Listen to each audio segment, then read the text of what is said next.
meaning extended periods, multiple days in very remote areas, requiring a lot of supply, logistical, and planning support.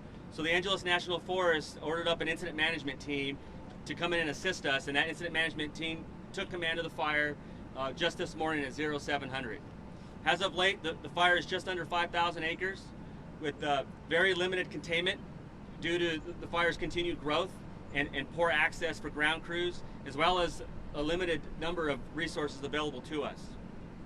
We immediately engaged our agency partners that have jurisdiction in and around this fire area, including the City of Monrovia Fire Department, City of Sierra Madre Fire Department, City of Arcadia Fire Department, and as I mentioned, the Los Angeles County Fire Department that has protection in the Duarte and Bradbury area.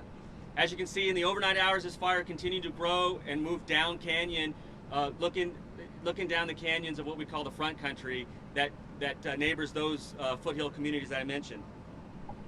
We're going to another period of hot and dry and extreme fire weather over the next few days, as indicated by the red flag warning posted. And as such, the Angeles National Forest is going into a full closure of the National Forest. So all picnic areas, campgrounds, and developed recreation sites will be closed until further notice on the Angeles National Forest in our effort to conserve resources and prevent any further wildfires. So at this time, I'll turn it over to a number of the other speakers that can share some of the specifics on the incident, about what the actions are taking as we speak, resources, and kind of what our planning objectives are.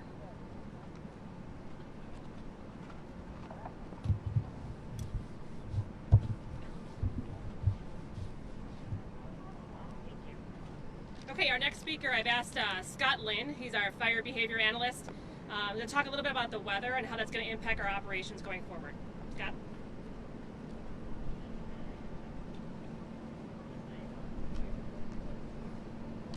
Good afternoon, Scott Lynn, fire behavior analyst for the Eastern Area Incident Management Team. So as you've heard, the weather is supposed to get hotter and drier the next the weather is supposed to be hotter and drier the next several days, continuing with the forecast of what we've had. And the RH relative humidities are going to continue to be very low.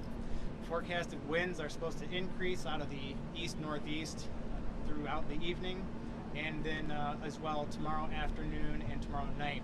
There will be a slight marine influence at the lower elevations, which should keep a south-southwest flow on the fire. The fire activity will respond where we'll be continuing to have a very active fire behavior. As you've heard, it's in a very remote and challenging terrain for the firefighters to be accessing.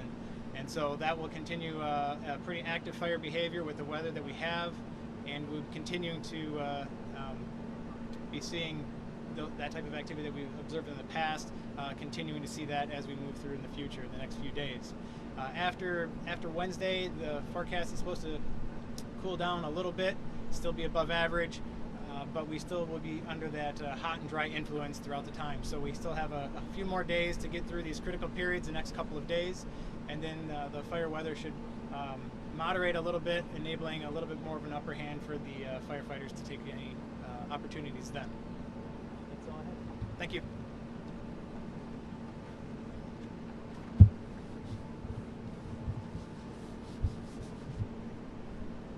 Thank you, Scott. Our next speaker is going to be Keith Murphy. He's our fire operations chief for the Eastern Area Incident Management Team. I believe his counterpart, Oscar, hopefully is getting some sleep today. He's been up all night. So Keith, let us know what's going on, what happened today on the mountain, as well as what's going on tomorrow.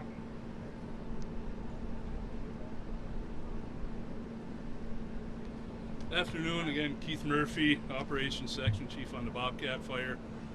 Currently, we have personnel working in and around Cogswell Dam area, securing some structures up there.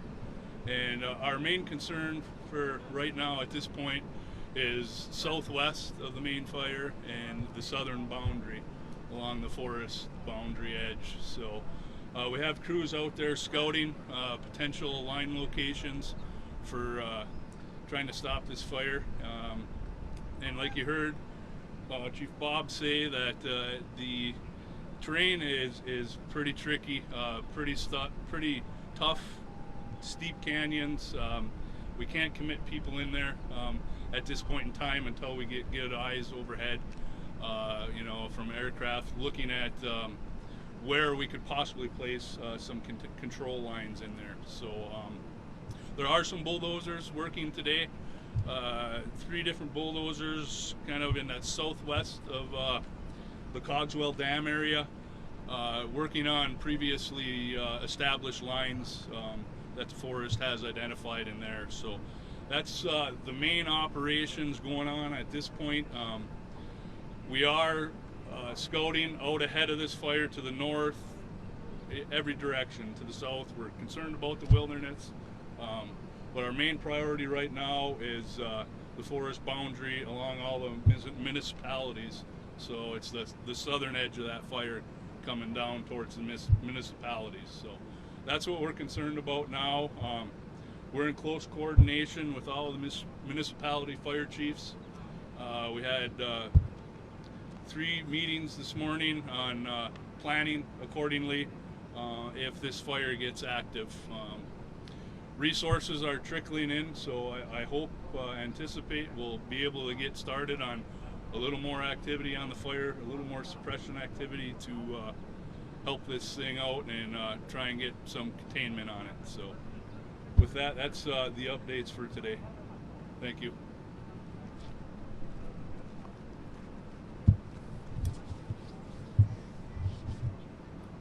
Thank you, Keith. And if you guys have any specific questions about some of those operations, Keith is going to stick around. You guys can follow up with him later.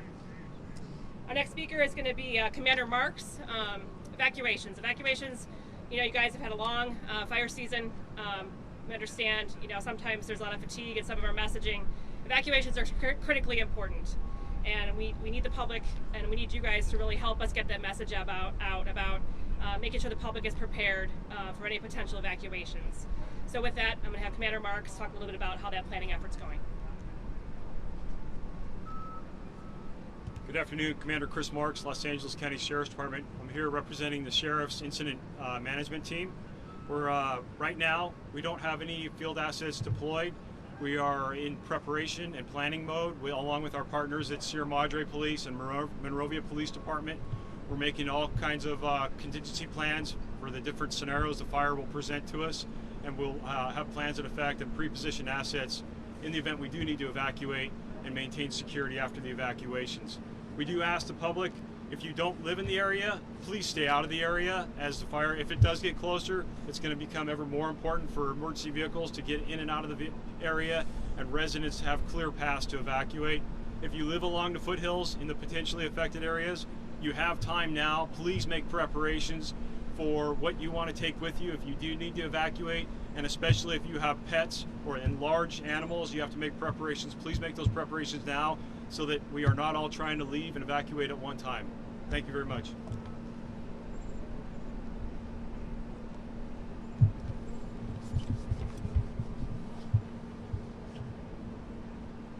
Thank you, Commander. So next on the agenda we had Chief Robert Garcia. He touched a little bit about the forest closures on that. If you have additional questions, feel free to follow up with him afterwards. Next up is our Incident Commander, Steve Goldman, for the Bobcat Fire, with some leaders intent.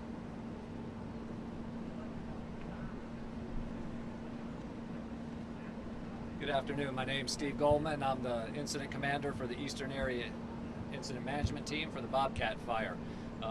Just want to emphasize our #1 priority for this fire is the protection of life and property. The situation that we have right now is a life-threatening situation with the weather forecast that we have for the next 3 days. So we have a red flag warning today, and we have Santa Ana winds predicted for the next 2 days. So what that means for the public is we really need you to pay attention to any instructions on evacuation, as the fire is likely to move south towards 6 communities. There's a lot of people, a lot of property to the south of this fire right now, and so we're working very hard with all the fire departments and law enforcement to make sure that we're prepared as that fire moves south. There's very heavy fuel, it's very dry, we're in drought, the slopes are extremely steep, so that makes the job that we're doing especially difficult, and the firefighters can do their best work when the public listens to those evacuation instructions and allows those firefighters to do what they know how to do best, which is fight fire in these conditions. Thank you.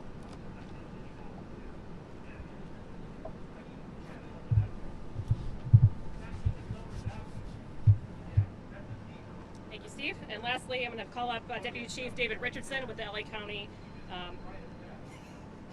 LA County. Who are you with? Fire department. Fire department. Yeah. Excuse me.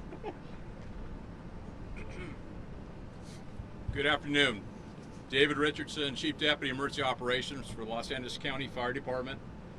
Thank you all for being here, and thank you for your viewers that are listening in at this point in time. LA County Fire Department at this point in time is an assisting agency for the fire, the Bobcat Fire.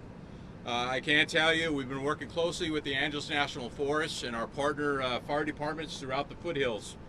Last night, Los Angeles County Fire Department flew a copter at night, water dropping copter all night long, and has inserted crews to try to get ahead of this thing. Again, today, crews, LA County Fire is assisting with aircraft as well as crews on the ground with our focus on pre-planning. You've kind of heard that from the sheriff, and you've heard that from others up here this afternoon. Really, the focus is if and when the fire comes down the hill, we are prepared to deal with that. Throughout the day, last night and again today, we have dedicated individuals working together.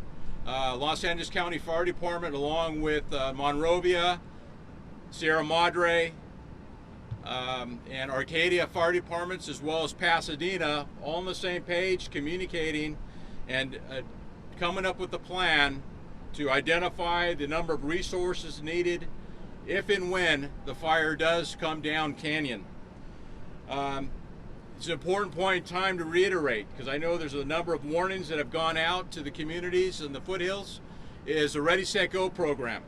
All of us in Southern California are well aware, and across the state, quite frankly, of the Ready, Set, Go program for folks to now is the ready part.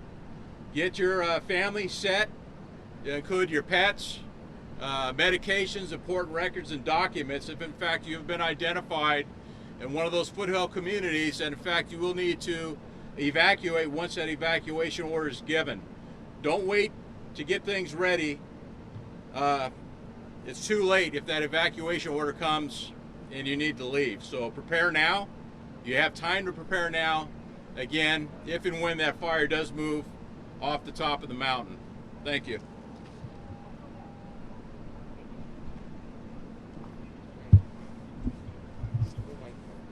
Thank you, Chief. And I'm glad he mentioned all the partners involved. So we have a lot of partners, a lot of folks with us today, a lot of different uniforms, a lot of different badges. So if you have specific questions about a particular municipality, organization, feel free to reach out and we'll get you in contact with them as well. I guess right now we'll just take a few general questions. If you have some, that would be great for the good of the order. Sir. I don't know, this might be for Steve Goldman. You might be best on this. Step forward if you could. You talk about this fire moving south and coming down toward the hill. What are the immediate foothill communities that are you concerned about if we get a Santa Ana wind condition coming out of the northeast pushing this thing south? What are the communities you're concerned about? Take them off. Duarte and Monrovia are the two that are closest. So, but if you get a Santa Ana condition, really all 6 of those communities, Bradbury, Azusa, Bradbury? Yeah, Bradbury, Azusa, Arcadia, and Sierra Madre. All of those 6, because of the rate of spread of a fire like that, they're all either going to be in a warning or an evacuation mode if you get a strong Santa Ana push of that fire. But the 2 communities that would be impacted first would be Monrovia and Duarte. Hopefully the fire doesn't come down that fast and we can manage it much better. Tactically, is there anything there in the way of previous burns that have burned out some of the fuel at those foothill communities that could give you guys some breathing room or ability to get in there to stop it? To the east, there was a fire 3 weeks ago, so to the east, yes. However, directly coming down into Monrovia and Duarte, no. That area has not burned in 50 to 100 years in some places. So the fuel loading is high, and there is not a natural break from the fuels from previous fires. Chief Richardson, for a minute, if you could step forward along with the Sheriff's Department, I'd like to get you guys up here. How critical is it for people, literally, I mean, you hit ready, set, go, that's fine. but this is GYST, get your stuff together. Are you telling people in the next 12 hours, if you're within range of those foothills, you should right now be ready to get in your car and leave? Absolutely. So I know a number of the foothill communities, they have, again, keeping in mind, Los Angeles County has the responsibility of Bradbury, cities of Bradbury and Duarte, okay? Monrovia and all the communities out through to Pasadena, they have their individual fire agencies as well as their law enforcement agencies in those jurisdictions. LA County Fire, along with the Sheriff's Department, are working closely, as you can see behind me, all the police agencies and fire agencies to ensure that messaging is getting out to the public. The time is to prepare now and not wait until that evacuation order is given. Commander Marks, if you would, step forward. Why is it critical to get people out and clear those roads? Well, obviously, if everybody tries to leave at once, and then you've got fire assets trying to get into the fire, you're going to have roadblocks. I've personally worked other fires where I've seen strike teams of fire departments stuck in traffic with horse trailers trying to come out of horse property. So we need everybody that lives in this area along the foothills, especially if you have large animals, start making plans now so that when you get to that ready, set, go part, that go means go now, and you're not having to wait an hour or two, and then we're competing and we're having traffic going both ways. So if you can, pack your car up now. If you live in one of those areas that could be threatened by this, pack your car up with the belongings you think you want to take now, and just be ready. And if you don't have to evacuate, that's great. You were prepared. Human nature is a problem. You've got some people who use a fire and a disaster as an opportunity to go in and do things like burglary.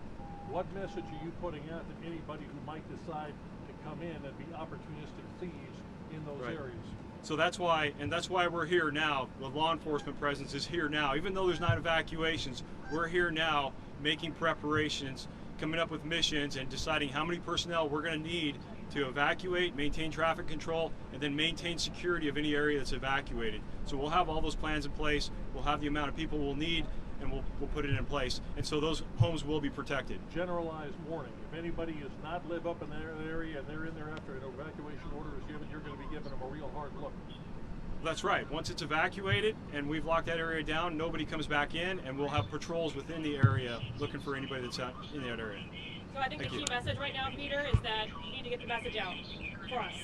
Do your job and make sure you get those people informed that they need to be ready. And we need your help. Quick one for Scott McGlenn, if you can step up. Scott.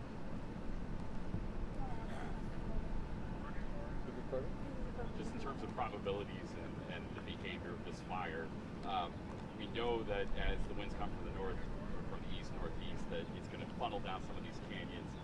Some of the canyons leading into places like Sierra Madre, on up even towards Duarte. You've got Santa Anita Canyon, for example, that hasn't burned for a long time and perhaps could be a really tough issue. When you look at some of these canyons, which ones really kind of stick out for you as problematic as aligning terrain with the winds and the fire shooting down? Right now, it's any of those canyons have the possibility of aligning properly. It's all really going to comes down to the initial or the actual wind event and how those winds come across that area. The traditional Santa Anas that we usually start seeing during the late winter, this is not one of those typical or late fall scenarios. So don't think that what we are seeing with the Santa Ana is going to be exactly like what we'd see during the late fall time frame in those really. But yes, there's definitely some concerns. Any of those winds or any of those canyons that are aligned in those areas mentioned, those are definitely probabilities that we could be seeing that activity. So. How's it atypical? I mean, people who live up in the foothills, we know what it typically is like. How is this going to be different? This one's a little bit different just because there's not quite as much cold air aloft. That would drive these the really strong winds quite down as deep in the or down to the surface as much as we would see during that typical late fall time frame. So less windy than what we would see. There's that possibility, yes.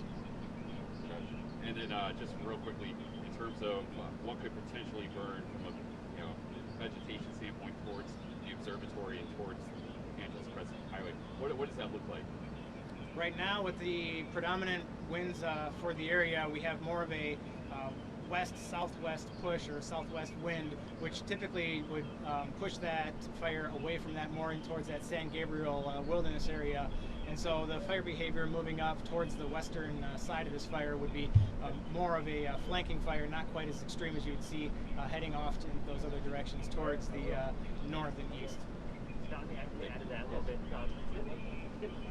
Some of the questions are kind of related to what the fuel looks like, and we have questions about recent fires in the area. So if you remember the 2009 station fire, it burned into the San Gabriel Wilderness area.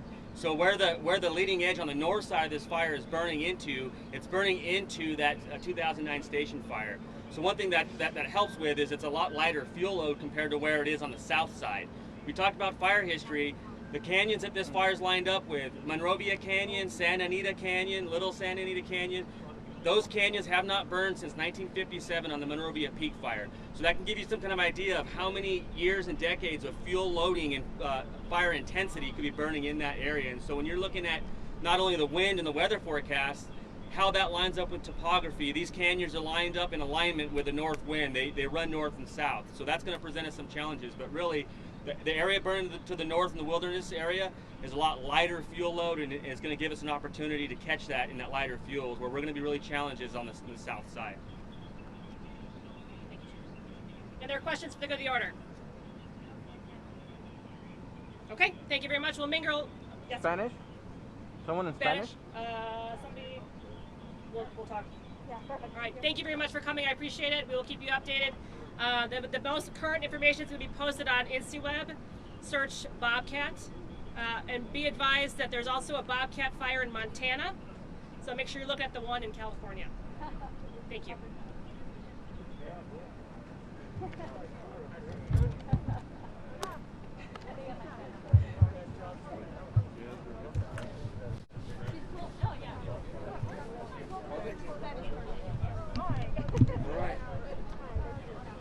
My wife.